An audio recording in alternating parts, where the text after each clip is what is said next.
पावसामुळे घरात स्विमिंग पूल व्हायला नको म्हणून आज आम्हाला घरावर पत्र घालायचं आहे. काम सुरू व्हायच्या आधीच चहा दिला, कारण काम करायला पण ताकद पाहिजे की. चहा घेतला आणि गेलो की गणेश मामा घरावर. माप सगळी घेतलीत आणि तवर आम्ही सगळं पत्र वर घेतलं. माप टाकत्यात नाही टाकत्यात तवर बसलीत की नाश्ता घ्यायला. बाहेरच्या पेक्षा आधी आतलं काम करायला घेतलं. वरची खोली जरा लांबीला मोठी असल्यामुळे पत्र्यासनी मध्ये बाक आल्यामुळे सगळं पाणी रिव्हर्स गेअर टाकून घरात शिरायचं. मग आधी ठेपा दिला आणि आडवा चॅनेल टाकून जॅकनं सगळं पत्र वर उचलून घेतलं. कानाचं पडदा हलवीत स्वप्नीलतानं सगळं मापात कट करून घेतलं. बिल्डिंगचा स्पॉट मारून सगळं कसं जाम केलं. बाहेरचं काम करायच्या वेळी पाऊस आडवा आला तर आतल्या आत बाहेरचं सगळं स्ट्रक्चर करायला चालू केलं. पाऊस गेला तसं बाहेरचा सगळा सेटअप लावून घेतला. तवर गेली ती जेवायला. तवर थांबून चालतंय होय. सगळं पत्र वर आणलं. मी लय काम करतो म्हणून माझ्या हातावर चॅनेलनं आशीर्वाद दिला. जेवण करून आपले मिस्त्री आले की परत आणि पत्र घालायला सुरू केलं. ह्यो पहिला पत्रा, ह्यो दुसरा, आला बघा तिसरा आणि चौथा, पाचवा, ह्यो सहावा. एकूण 8 पत्र घातलीत आणि आम्हाला घरातनं बाहेर काढली दुसरं पत्र आणायला. परत येऊन बघता तर सगळं कसं नियमात होतं. पुढची बाजू झाकायला लोखंडी पत्राचा वापर केला आणि आता मी स्क्रू मारायला चालू आहे.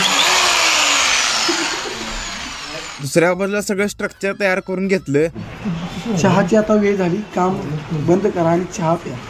समांतर रेषेत पत्रा कापून स्ट्रक्चर घेतलं की वर. तवर आणि परत नाश्ता. खा की खा. आमच्या घरात काम म्हणजे खायला आणि प्यायला काय कमी नाही. पत्र घालताना मागच्या घराच्या खापऱ्या फुटल्या, त्या तेवढ्या घेऊन आलो आणि जोडल्या. खालच्या बाजूने असं दिसतंय आणि हे बघा शेवटचं काम. कामाची क्वालिटी एकच नंबर, यायलाच लागतंय.